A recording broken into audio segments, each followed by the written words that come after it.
Hello, and welcome to another episode of For the Love of Sports. My name is Michael Rasile. This is a show where we get to talk about sports, we get to talk about business, and we get to talk about everything in between. Wherever you're listening, however you're listening, you know exactly what to do. Like and subscribe on YouTube, 5-star review on Spotify, and on Apple Podcasts. Say something really nice along with about me. Along with my incredible guest today, I have Justin Jacobson. He's an entertainment, esports, and video game attorney. He's an adjunct professor at UNC Wilmington, Harrisburg University, as well as Hunter College. Justin, how you doing today, man? Good. I'm excited to be here. Pleasure is all mine. This is my favorite thing. You're going to give me 30 to 45 minutes of your time, so that's what I am very grateful for today, because I get to ask you a bunch of crazy questions about shit that I don't know anything about. So thank you for that, Justin. But the first question I have for everybody on the For the Love of Sports podcast is, why do you love sports so much? I guess, I love watching it, playing it, rooting for my team, going to events, working with athletes, watching them achieve things. So I think it's kind of the whole allure and mystique. Love, 30 for 30s and all the kind of, any sports documentaries on Netflix I've probably watched, watching, past the Neymar documentary and the FC Barcelona, take the ball, pass the ball, and it's just, really just love all aspects of it. I couldn't agree more, man. Like, I love the behind-the-scenes stuff. I think back in the day, like, behind-the-scenes was always kind of like, no, don't talk about it. Let's not think about it. Like, the product is the product. But I believe people, especially with the internet now, social media, and we'll get into that a little bit. Obviously, you work with influencers. You're on the entertainment side of the law. Like, people want to see the behind-the-scenes. Like, we see all the stuff, and we know it's fake. Like, I know everything I think on social media is totally fake. Like, that's just kind of how it works. I want to see, like, how we got there, though, right? I want to see the transition. I want to see, the story leading up to that point in some way, shape, or form. And I think behind-the-scenes footage, that's what we all crave now, right? It's awesome. Right, like getting that look where you're in the studio with the song or on set when they're kind of working on a show. Like, this is like the world that, hasn't always been seen. Obviously, they're individuals, like myself, who are backstage and on stage and, experiencing all this fun stuff. But, for the most people in the world, that's not kind of part of their day-to-day at all. And like, just going back to the documentaries piece of it, right? We have all the Netflix ones that you were talking about. We have the F1 Drive to Survive that made F1 significantly more popular here in the United States, just because we got to, the infighting, the teams, the people. We fall in love with people, right? Like, that's one thing that I think a lot of sports, baseball specifically, sucks at it. We fall in love. Like, I love the Mets, but I want to know everything about all the players on the Mets. And if you're not going to tell me, I can't really find it out just by scrolling through some social media. You got to give me that. Got to give me the good content that we're looking for. And I think they just don't understand that yet. Can you help them with that, please? Yeah, I think it's one of those things where, like you said, there's this mystique in the behind-the-scenes stuff where, like, there was that show on ESPN that, like, the NFL kind of had them take off. Oh, Tilted? No, that was the poker one. But yeah, it was exactly some kind of like Enforcer Hard Knock kind of stuff. I think it was the Sharks, or maybe I'm mixing Any Given Sunday, but the same idea of Any Given Sunday, where you had this kind of behind the scenes, learning some of the stuff that maybe isn't told to people, and maybe not the most positive light, to say the least. But that's the real shit, man, and that's what we're always looking for. They never want to give it to us, though. So I'm curious. So you brought it up before, right? Sometimes people like yourself, you are behind the scenes. You are backstage. You are in the studio. You're doing all this stuff. How was this a conscious decision on your part to say, I want to be in the entertainment space. This is what I love. This is what I want to do? Or did you kind of just find your way down this path and realize how much you loved it? Yeah, I think early on I definitely knew I wanted to be involved in the entertainment world. Definitely music was always, my outlet and something that was always really, prime in my life. So I always felt like there would be some way to be involved in it. I don't know if I necessarily thought I would be an attorney or that, I would expand into all these other areas, but I always felt the entertainment business was, kind of right up my alley. And so let's break down some walls for the people, right? You're a lawyer, which, if you ask 99% of the people on planet, you're the bad guy. So sorry to tell you that, Justin. That's an easy one, right? Fun little joke. We'll get that one out of the way. But from, again, going back to TV shows, going back to movies, the agent, they're usually trying to screw the player over. Taylor Swift is, they're taking all our money. Like, what exactly do you do? And shed that in a nicer light for the people to learn a little bit more about it. Well, yeah, so as you mentioned, I'm an entertainment, esports, and video game attorney, so I work with musicians, DJs, professional athletes, fashion designers, artists, and pro gamers and streamers and coaches, and really help them with all their legal and business matters. So, helping them with their contracts, their copyrights and trademarks, their brand protection, their licensing, visa and immigration, depending on, if they're foreign or non-foreign. So really just helping them be able to operate, themselves, as a business and legally do it right and understand how to, maximize their value and protect themselves, and I think that's one of these things where a lot of people don't want to think about the entertainment world as like a business or like, oh, well, I'm making music or I'm playing baseball or, I'm playing Call of Duty, etc., or I'm making cool art. But, there's a whole economy and, you want to, pay your rent and you want to, have food on your table and stuff. So, there has to be some business part of this whole operation. Yeah, I think food and rent, literally the top two things on my list that I get to pay for every month, and then internet, right? Number 3. And internet. That's true. I couldn't do my job without the internet, so yeah, gotta make sure that we have that. So I think it's just always interesting to me, just kind of going down this path, right? You can watch all the TV shows about corporate lawyers or the DAs or the SVUs of the world like that. None of that sounds like fun. This is what sounds like fun, working with artists, working with entertainers, working with musicians. I can only assume some of these egos, though, just have to be out of this world. Compare and contrast for me a little bit, I guess, what you may have seen prior, but the entertainment world, the esports world, the sports world, the law and the shit you get to deal with on this side versus, some of the more mundane, everyday things we might think of a lawyer does. Well, yeah, I think that, like you said, it's a really niche area. It's very specific. You're dealing with a unique clientele, and ultimately, realistically, every person is different. I think that's the one thing that, you would notice as you start seeing celebrities' lives, and, oh, they're more like me. It's some of them like to watch movies. Some of them like to watch, the rom-coms. Some of them want to going on roller coasters. Some of them like cooking. It's just because they're really good at basketball or they can dunk or they can run really fast, they're just like you. And I think that's one of the things that kind of gets lost in a little bit, where you kind of put people on the pedestal, oh, you're the starting shortstop for the New York Yankees or the New York Mets or the quarterback for the, Super Bowl winning team, etc. And it's okay, well, he's also, a brother and a father and a son, there's so many other elements to it. And I think being able to understand, okay, well, these are specific people that, there are some people that have egos, even if they're not a professional athlete or musician. I think it's more understanding how to deal with, creative people, and everyone is different, so you have to understand how to engage with them, what works with some people. And sometimes you miss. Sometimes you talk to someone and you just completely underestimate, overestimate. You just think that they're a way that they're not. And that's kind of a learning where it's next time you take more of a middle ground on it, or you wait to see what cues and how other people engage with them. And, ultimately, it's a, wide open world, but it's, a lot of fun too. Yeah, I again, it just sounds like so much more fun. If you can make comparable money, I don't know why anyone would pick those other paths, but to each his own, right? And I think one thing that you bring up, they're all just people. I've met a few famous people in my life, a pretty good number. I used to work a job where, I was around them a lot, and yeah, they're all just normal people. You say hello to them. They usually say hi back. You say, hey, really love what you did last Sunday. Hey, man, thanks, appreciate it. They're just normal people. And I think, as you said, we put all these athletes, these entertainers, these esports, we put them on such a pedestal. It's if you just talk to them like normal human beings, they probably are going to respond like a normal human being, because that's all they are most of the time. They're just really, really good at this one thing that you happen to take a liking to.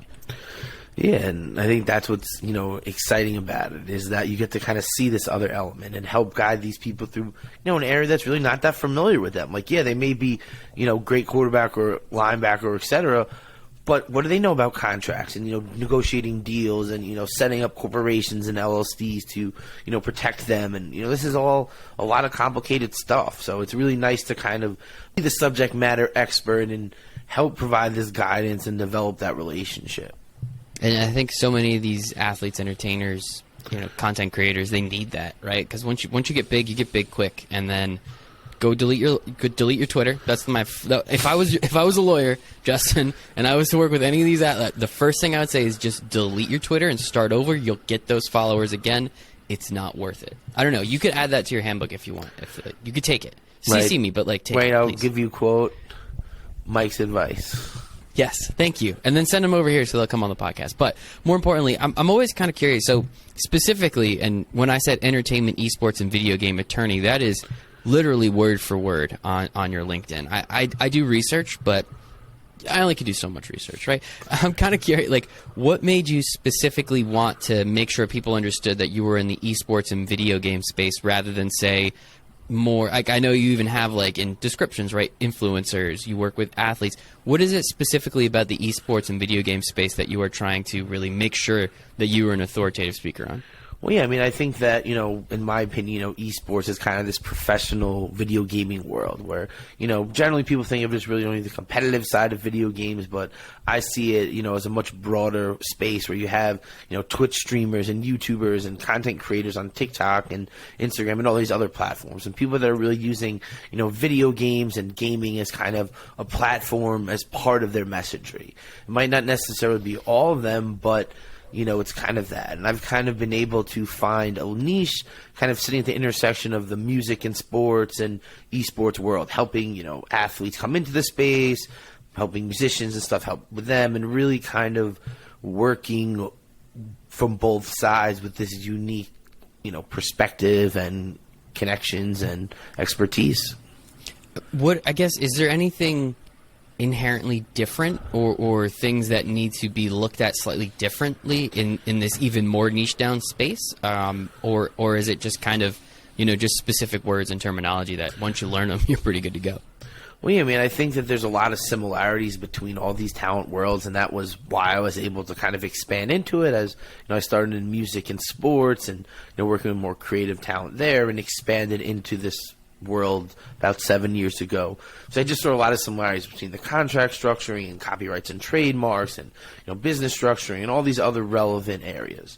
But there definitely are a lot of differences, and from dealing with the talent themselves, like these pro gamers, these coaches, these content are so different than rappers, or so different than professional athletes, so different than fine artists and all of these other people that I've dealt with. It's like a whole new world. And then dealing with the teams and the structuring and the shifting games where, like, you could be dealing, it's not like baseball, the MLB is just going to evaporate overnight. You could be working with players, and then by the next month they could be dropped from their team, and that's the end of their career. So it's a lot more understanding how to kind of flow with it. And like you said, I want it to be known because, I teach courses in this. I wrote a book, the first esports business law book about this area. So really trying to help develop it here in, the U.S. at all different levels. That is awesome, man. Yeah, I think that's extremely important. I'm sure you can get the book on Amazon. Wait, where do you get paid the most money? Is it like this? The book publisher doesn't want to pay you anything unless you're Tom Clancy. So get it wherever you can get it the cheapest. Usually their website has it, but, the essential guide to the business and law of esports and professional video gaming. Just Google it, you'll find it, hashtag ad, but, it's definitely, if you're looking to learn about this area, it's a good little reference. We're here to promote you. No hashtag ad. We'll remove that. Don't you worry, YouTube. Wow, this is a non-monetized video right here. I promise you that. But no, man, I think it's so cool in such a specific industry. So you said you got into this about 7 years ago. So let's do some quick math. Boop-a-doop, about 2016-ish, 2015, 16, 17, somewhere around there. Just back of the napkin math there.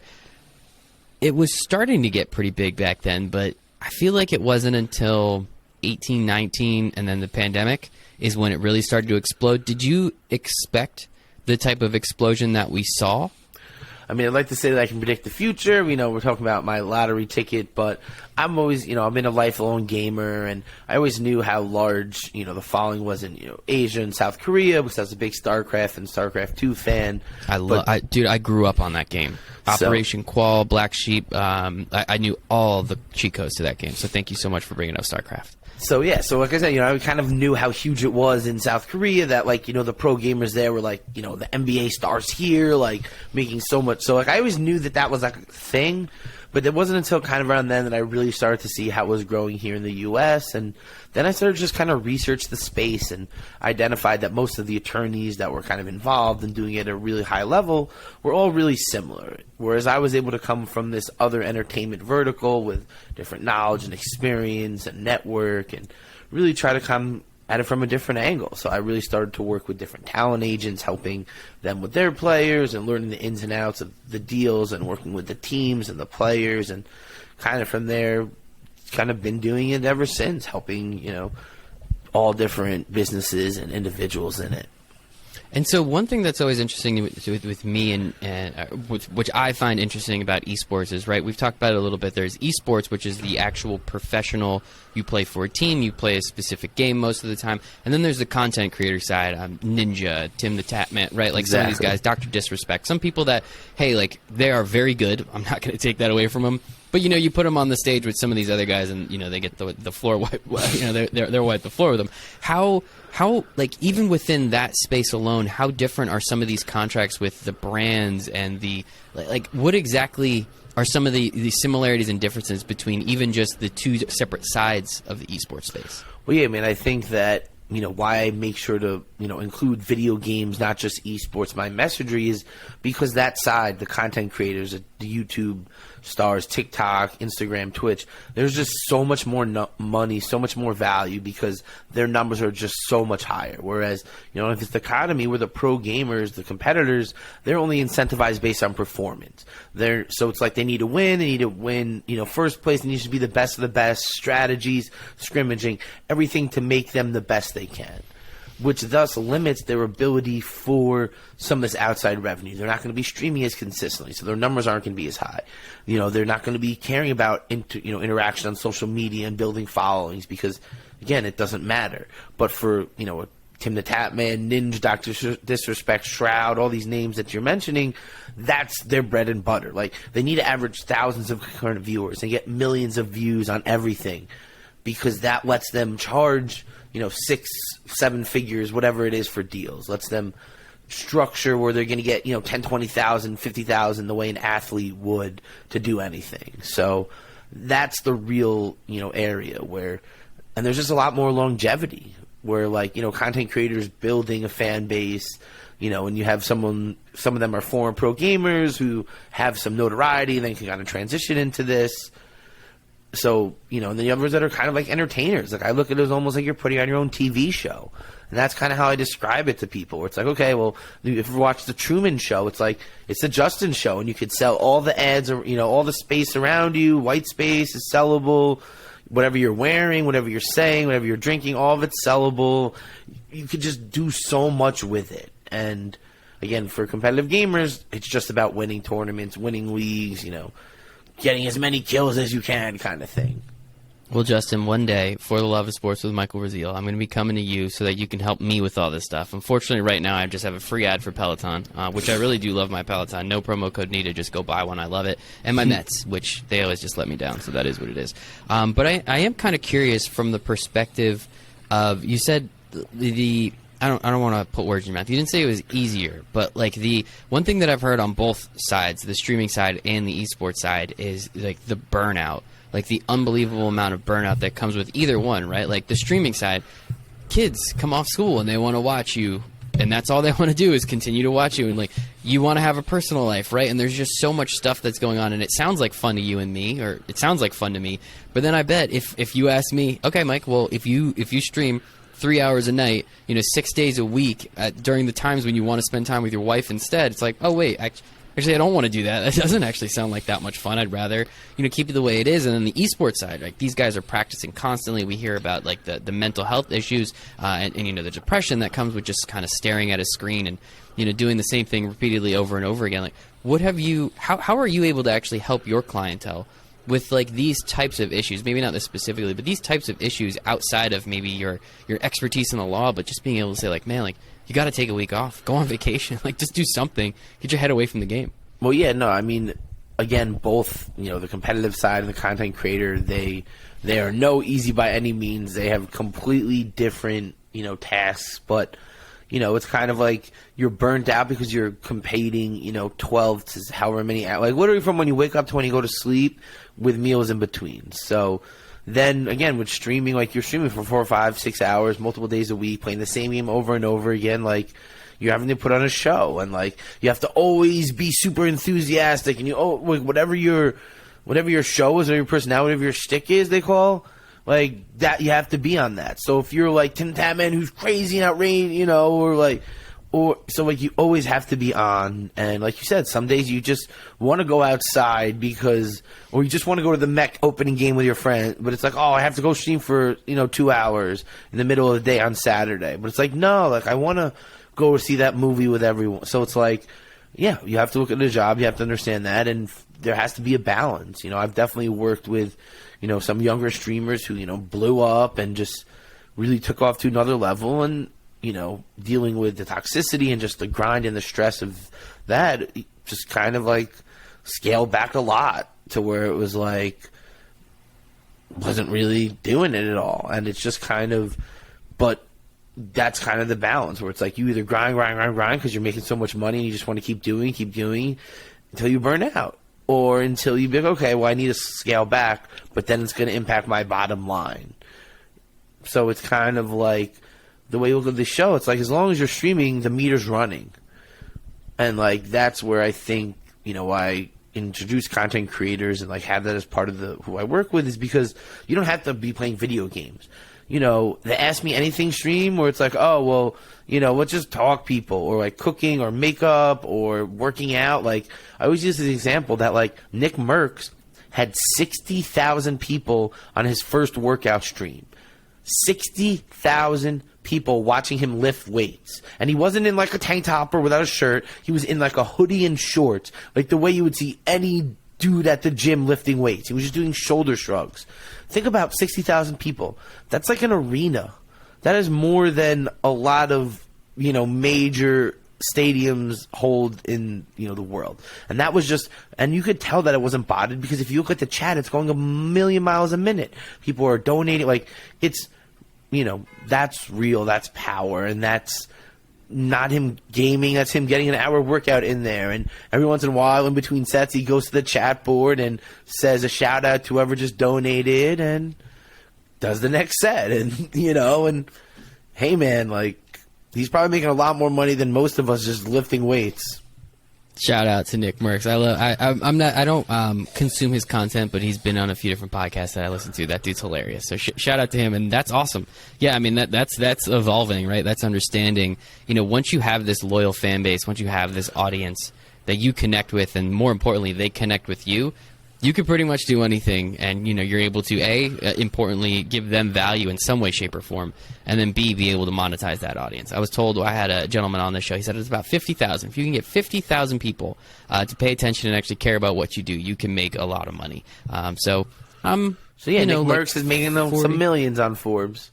Exactly, yeah. Shout out to him. So I need about 49,000 other people. So, Justin, if you know where I can find 49,000 other people that want to listen to this podcast. The internet, man. There's millions of people out there. I've been there for a while, so hopefully you can help me get there, but I think that's the important part. One thing that I think is interesting, so you brought it up before, right? So you work with all these different entertainers across all these different landscapes. One thing we're seeing a lot more is kind of the cross-pollination, right? It's the Kyler Murrays, it's the DeAndre Aytons that are playing Call of Duty, right? It's the streamers that are getting into music. It's the musicians that are getting into this. How much of that cross-pollination are you seeing, and how much better is it for each of their brands to be able to do other things than just I'm a basketball player or I'm a Call of Duty player? I love it, and I see that's kind of the future of all of this, where it's kind of like you said, you're more than just a basketball player. You like playing video games, you like anime, you like cooking, you like Game of Thrones, you like this prestige HBO Succession show. Like, you can have more interest beyond just being a good basketball player or a good soccer player or whatnot. You have so much more, and I think it creates so much more depth and so much more possibilities where, you look at people like Josh Hart and Gordon Hayward, like, they're killing it in esports. Not to say that they're not, great basketball players and, they could surely beat any one of us, But, when they're not, LeBrons, the Steph Currys, the they're not these marquee names, the Kevin Durant's, the Devin Bookers.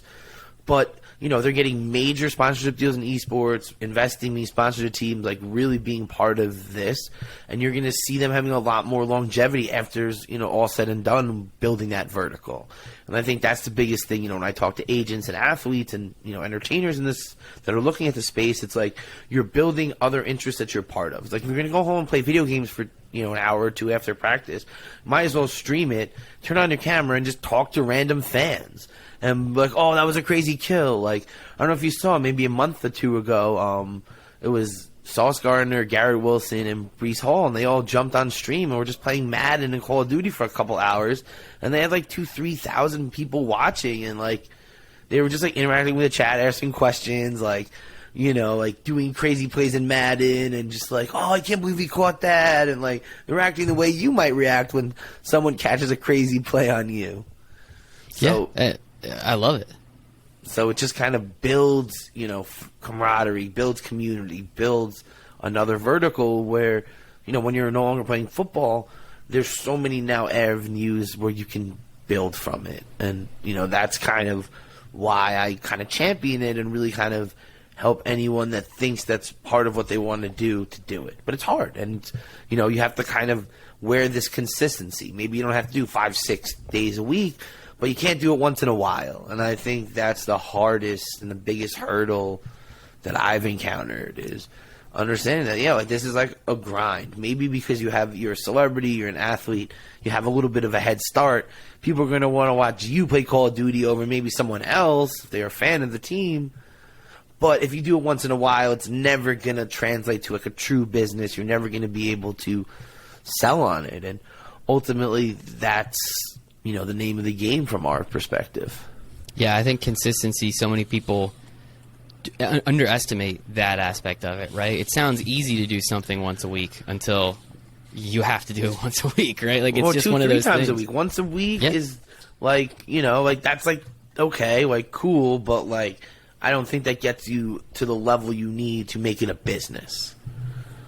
Same thing, though, right? You got to start somewhere. So, like, exactly. if it's not once a week, do it once a month. If you can't do it once a month, you're not going to do it, right? Like, that's what I tell a lot of people when it comes to not a lot of people, the few people that I've asked. When they ask about creating content, right? It's always like set a minimum goal, whatever it is, just make sure you hit it. And when you can show yourself how easy it is, make it a little bit more difficult, right? So it's once a month. Just do one podcast a month, do one video a month. Just make it so easy that you hit it.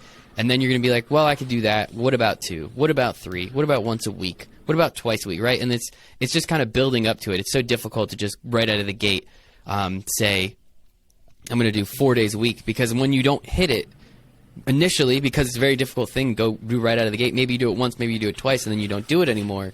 Then you're going to feel like shit, and you're going to be like, oh, this sucks, and then just stop, right? And that's always, it's just like this weird predicament that we all get into sometimes.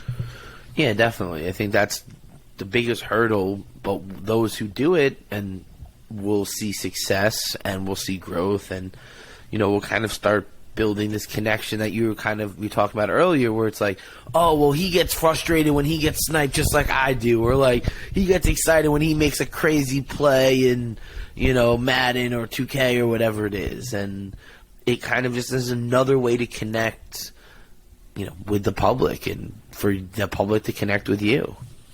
That's all it is. People just want to know that you're a person, right? It's cool that you have a helmet on and you play for my favorite team, but also cool to know that you and I play the same video games. Like, it's just kind of like it's that even personal cooler level. then, right? It's like, oh, Yeah. Not only he's on the Jets, but like he plays Call of Duty and 2K just like me, and he likes, dunking or whatever it is better than shooting. I love it.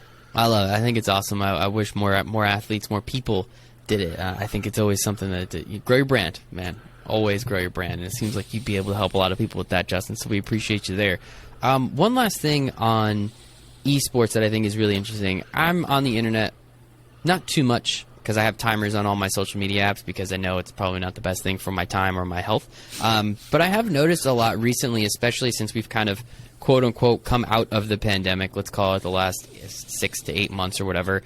Kind of the downfall of esports and everyone kind of calling, BS on what was during the pandemic, right? We're seeing a lot of teams fold now. We're seeing a lot of, public stocks. For some reason, these were public companies just absolutely tanking. We're seeing just a lot of shit, if I may, come out of what was behind all of this stuff. I don't personally think it's over. I think it's like an absolutely ridiculous overreaction. But like, what do you tell people when you see all of this stuff and be like, no, it's probably going to be fine. Like, not everything gets off to the easiest, fastest start ever. Right. I mean, I think I always lead with, don't always believe what you read in the world, because I think that there's a lot of stuff that goes on behind the scenes that people have no idea about. But I think, ultimately, as you were alluding to, I would say 2019 was really when this kind of shift, when you had, I kind of look at it as Ninja, Drake, Juju Smith, and Travis Scott all got together in Fortnite and kind of broke the internet. And you had everyone in the world, everyone's grandma, knowing about this Fortnite Ninja thing. And it was kind of this watershed moment that for the last previous years, all I was doing was explaining to people from my world, this is what it is, this is what, and slowly building it. Half the conversation was what, they play video games, they make money? What do you mean? And, that was a lot of it. But ultimately, this was this big moment that kind of shifted everything. And I think ultimately, because of the way the industry was structured, you had a lot of these, really deep pockets trying to kind of build up the map. Okay, this is going to be the next grab. Or imagine if you could buy an NBA team at the beginning, where it's that's kind of a lot of these people's thought. It's damn, you would certainly pay whatever it costs to have an NBA team, right? In one of my sports law classes, we were talking about, the Redskins, $6 billion for the largest sports sale ever. That's an asset that's never going to be worth less than $6 billion. You're never going to sell it for less than that. So it just kind of sets the bar. And if the Commanders, are worth, $6 billion, what are the Giants or the Patriots worth? Were they $20 billion? So I think that's kind of, the unique aspect of this, is that there's so much going on, and that realistically it had to kind of correct itself. I think a lot of the people in the positions to influence the player salaries, how much teams were spending, they were in the position to know a lot more and to control and work with a lot more people than you might see in other talent-driven sports. Other than the CAAs and William Morrises of the world, you don't really see a bulk of athletes or bulk of talent being represented. Where in esports, there are certain agencies that maybe represent everyone that matters in a certain game, where they can kind of artificially be oh, well, I know this team's offering this guy's this, so if you don't want him to come, you got to do this, and start playing a little bit around and pushing up all the numbers, where eventually, and the teams have no idea what's going on, and no team is going to talk to another team because they don't want to be oh, how much are you paying that guy? How much are, they don't want to give up the sauce, and you have people in a position that kind of know everything, and and again, there's no salary cap, there's no there's no structuring, so you kind of go for the gold if you can. And if your player's worth as much as the most someone's willing to pay. I had a conversation with one team, and a week later another team came out and offered double, and it was hey, other team, they offered double, that's his value now. I don't know what to tell you. I can't advise him to take half. That's just. I can tell him that, but I don't know if that's prudent advice, and I don't think he would listen. But I don't think he should take it. Yeah, even if I wasn't necessarily involved on I would say it would be hard for you to take half less than what you're getting. It's very interesting to me specifically. I mean, the wild west nature of all of this. I mean, I remember was it 2019 when we got the Robert Krafts in the world involved, and we had, was it Call of Duty, and then there was another Overwatch league. Yeah. Thank you. And then they were all based on the city and the location, and then unfortunately the pandemic came, and then it got really messy and weird. And once billionaires start dipping their hands in, it says two things to me. One, they see a way to make a lot of money. Two, they're probably going to screw something up because they're going to do it the way that they've always done it, which is probably not great for a nascent industry such as esports. And I think both those things came true, if I'm not mistaken, or are at least coming true in some way, shape, or form. Yeah, I think you're 100% right that you had these individuals, and that's kind of what I always said. It's these people have way smarter data than whatever Morgan Stanley puts or Forbes puts out. They have people that can see projections that we can only understand maybe if we're lucky to ever see them. And realistically, maybe the initial valuations, you're talking about $20, $25 million buy-ins for these leagues by those people. They were able to pay it, over multiple years. So if it's $20 million, you could pay $5 million a year. And realistically, what is $5 million to Robert Kraft to build this whole vertical? A rounding error. And I think that where the problem is, and that's why a lot of this doom and gloom is, a lot of these companies built to kind of mirror their, sports organizations. And they just hired a lot more people at like real salaries with real healthcare and real benefits because they're real companies that have to do this. Where a lot of the esports stuff, it's like, oh, well, we're going to pay for your hotels and food, and here's pizza and Domino's, and, like, we'll pay for your Ubers. But now you have, Ted Leonidas, Mark Cuban, all of these owners of all of these teams, the Lakeham family, all of these people that are worth, billions. Jerry Jones bought a team. So it's now they have to operate to the T on everything because their exposure and liability is way up. So as a result, all of the costs to operate just skyrocket. And then you kind of have, and I kind of always use this as kind of the last point is, in sports and esports, the game is the great equalizer. In sports, you can have the fastest, strongest guys, and they're probably going to win. LeBron and some of these people, it's like there's not that many people that could run across the court in 8 steps or, that's just – this is just genetics. This is just, things that you can't really teach. But the game, because it's a game, kind of equalizes it. So you can't get the quote-unquote best, most whatever people because they're not always necessarily going to win and more likely than they're not going to win. Where, like, there's no way for you to, like with the Yankees, buy the strongest, best pitchers and, and buy championships by signing 3 dudes for $100 million and all this crazy stuff. Even if you do that, you're not necessarily going to win or be successful or anything, where the game kind of has its own flow. Things happen that – so, again, it makes it really exciting for a viewer because it's like, oh, well, this amazing team is playing this terrible team. Like, we kind of know what's going to happen. It's not that interesting. But with esports, like, oh, well, any given Sunday, you could win or you could lose. And, like, we may think this team is favored, but you know what? This could happen and this could happen, and all of a sudden, these guys are just as good and practice as much, and they can win. And now you have this Cinderella story, and so it's just like that's great for narratives and excitement, but it's really not good if your investments are really only based on results. That makes a lot of sense. I really appreciate you laying it out that way because I think it's important for people to understand, right? It is like we've gotten so good in, quote unquote traditional sports, right? To understand basketball, I think is the one that is the most specific, right? It's like there's 5 dudes on the court. Like if you spend and get Klay Thompson, Steph Curry, Andrew Wiggins, half of Draymond Green, Jordan Poole. Exactly. Like you're going, we know for essentially, without a doubt, you're going to win X games and have a very good chance of potentially winning the entire thing. Now that they're kind of old, so maybe they're not the best. That could beat you have similar rosters that exactly Chris right? Paul, like, Devin Booker, Kevin Durant, like.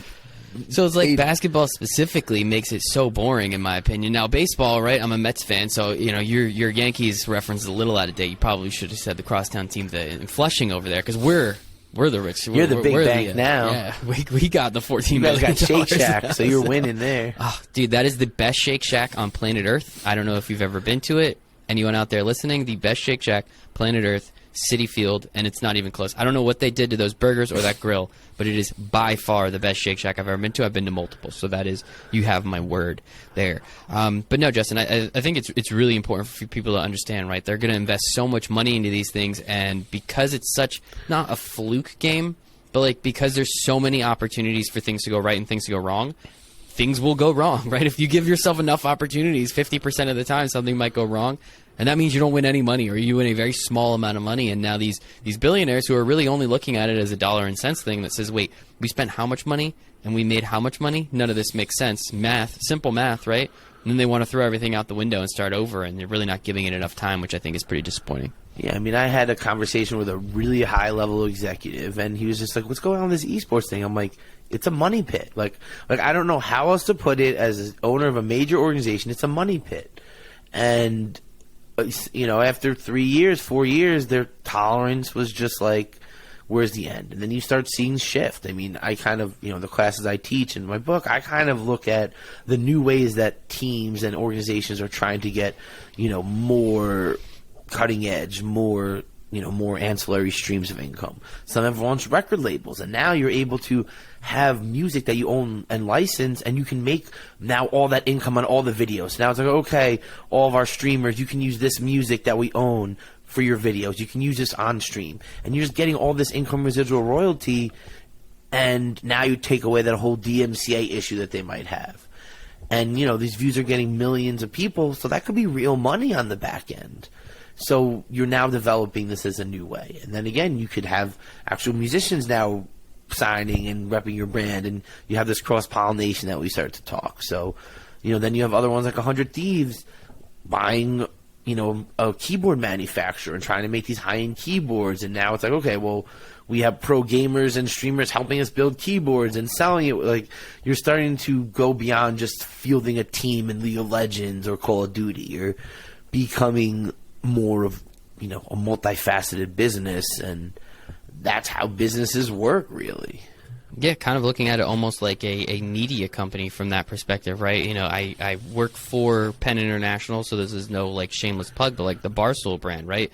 They have all of these podcasts, and then they have all this merch, and now that they're seeing wait, you know what? Now we have a coffee brand. Now we have a seltzer or whatever it is. Now we're in bed with now we have a this, and now we have a that. So instead of having an advertising partner, you're using your own power to push your own products, which then allows you to make even more money because, while you're paying for it, you're charging a premium because you know that the brand is the people, the loyal audience is interested in your brand. So the more ways you can get, a wallet share, right? I think is a nice term to use, to spend on the things that, hey, they're spending directly with us. They're not spending on, MVMT. They're spending on whatever Dave Portnoy's watch brand is now, right? So that means it's more money. That means they're more loyalty, which means they're probably going to buy something else from you as well.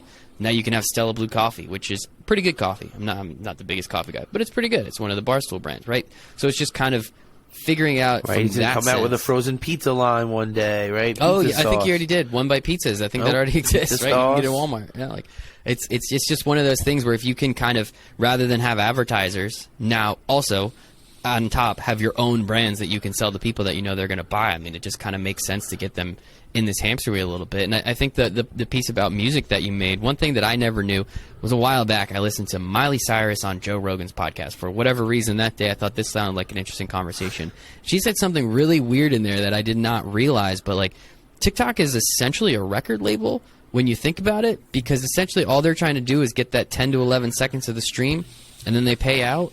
And now they're just trying to sign a bunch of the influencers to get them to play their own music, which will then just kind of put yourself again on this hamster wheel of now they're just getting paid constantly over and over and over and over again. And I just didn't realize that it was that, man, the internet's a crazy place. I would have never even guessed that, but you kind of almost confirmed it a little bit. If you can create the music and then use it on your streams, you then get all the money for that music because people listen to it and you're the owner of it. It's well, no shit. That's brilliant. Why don't more people do that? Because they don't have me in their corner. Exactly. See, I set you up. I knew you were going to take it. Thanks, Justin. I appreciate that. But yeah, I mean, I think that's kind of the next evolution of this is people really seeing themselves as this full monetization platform. And I would say most of the conversations I've had with record labels that are looking at this stuff is a lot of the big streamers kind of think that they need to be paid to be playing music. And, the record labels are like, hey, we can give you rights to songs you want, but we're not going to pay you to play it. And I think that's kind of the big standoff. And if you're, I know G2 Esports did this and Fnatic did it, where it's hey, well, we like lo-fi and all of our streamers like to use this music, so let's just size some unsigned lo-fi people and have, a theme song made, and that way that'll be played at the beginning of all of our videos. Boom, there we go.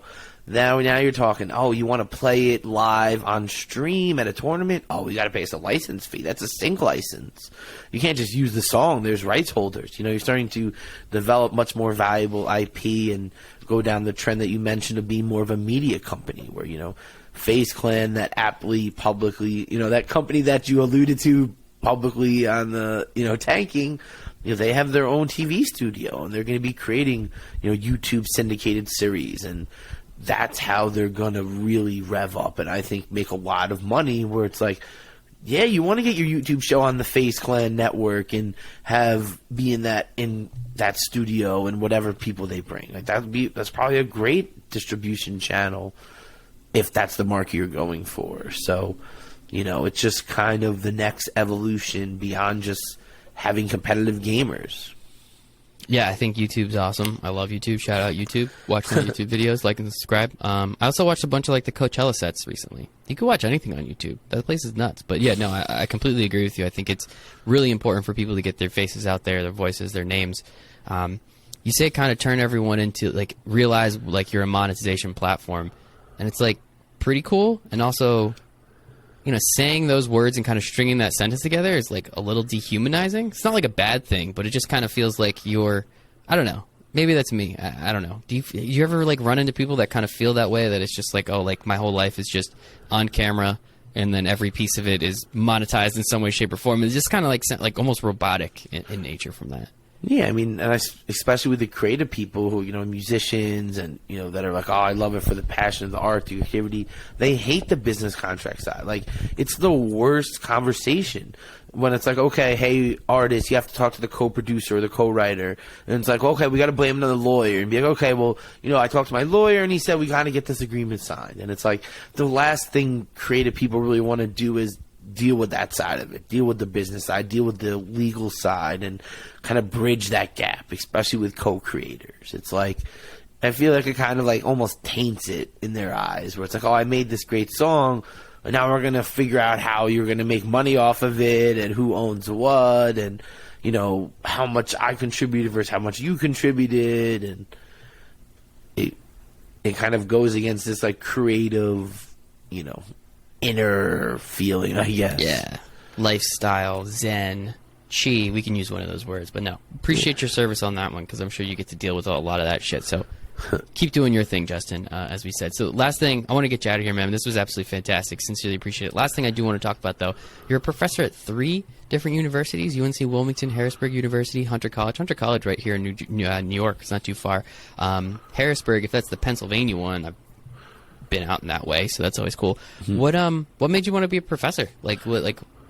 Just for fun, make an extra couple bucks? Because that's actually one of my goals. I want to be an adjunct professor at the community college I went to, because yeah, maybe I'm not the smartest person in my space. I don't have the most knowledge. I feel like I can give a really great real world experience, and when talking to people like you 2-3 times a week, I can share some of their experiences as well, and I actually believe I could help some people. But I'm curious, what made you want to, I guess, help out the youth, shape our youth a little bit? I guess I enjoy it. I think it's a really nice way to connect and to kind of bring some of the information I've learned to it. I guess I enjoy it. It's definitely a good, like you said, it's a nice way to make some money, but ultimately you're doing a lot more time and a lot more than you're really getting paid is kind of the end and is kind of the gist of it. But I just do think being, like you said, Hunter, I'm on the college campus once a week, that was really nice, to where it's I remember the first day I walked out after the first class and it was a mob of people, and I'm whoa, I haven't been in a mob of this in a really long time, and it was just an energy there. And I think that one thing I really like about it is being able to kind of see the perspective of some of the students, where, as you alluded to, sometimes I kind of know stuff that's going to happen before, a little bit stuff that maybe is not known. And when what I'm doing kind of lines up with what they're talking about, especially in some of these esports classes, they're, what they kind of think about a certain situation versus what I know it is really interesting to see what their opinion is on a current events thing, or, something that's happening in the news right now versus where I would maybe think about it as a lawyer or someone who maybe actually knows really what's going on. So I think that's always really interesting. And I really like learning from them, especially in these classes when they find something that's passionate, that they really learn and they really like. They can really talk about it. They can really go to another level of it. And I think that's what's really nice about the courses I teach, that I'm teaching, esports and video game business and, media law. So really just stuff that people that are taking it because they really like the areas. I was going to say that they're taking it because they're interested, which means you can actually have real conversations with them about what's going on. And as you said, you're looking at it from your perspective. It's probably great to look at it from a fan's perspective too, right? Because they're the man on the street. They're the person they're probably more closely connected to each other than they are to you. So I think it gives you that great perspective. So I think awesome way of looking at it, man. Learning from your students. That's the way you got to do it. Appreciate you, Justin. Good shit. Awesome, man. Well, no, this was great. This was absolutely fantastic. I really appreciate your time. I appreciate your expertise. I appreciate your energy. So thank you for all that. I appreciate the Batman you got there, too. So make sure to watch this on YouTube so you can see this sweet-ass Batman Justin's got. But where can we tell us where to get the book, and where can we find you? Where do you like people talking to you on social media? Where can we find a little bit more about you if they have questions or are interested? I don't know how many esports content creators listen to this, but we'll make a bunch of clips, so hopefully a couple see them, and maybe they reach out. Yeah, well, definitely connect with me on Twitter, JustinJESQ, or go to my website, jmjesq.com, all my contact info and LinkedIn and articles and stuff. So if you're really trying to learn about any of these areas, I have a lot of great articles there, and I'm always happy to speak to anyone and try to provide any help I can. And the book is available everywhere you would buy books, Amazon, Barnes & Noble, as an ebook, or a regular book. So check it out. I love it. I'll make sure all the links are in the description and the show notes for everyone. But other than that, Justin, again, one more time, man, really appreciate your time. Time's the only thing we don't get more of. So thank you for giving me some of yours. I appreciate the audience for giving us some of theirs. But other than that, hope everyone has a great day. Thank Bye, you. everybody.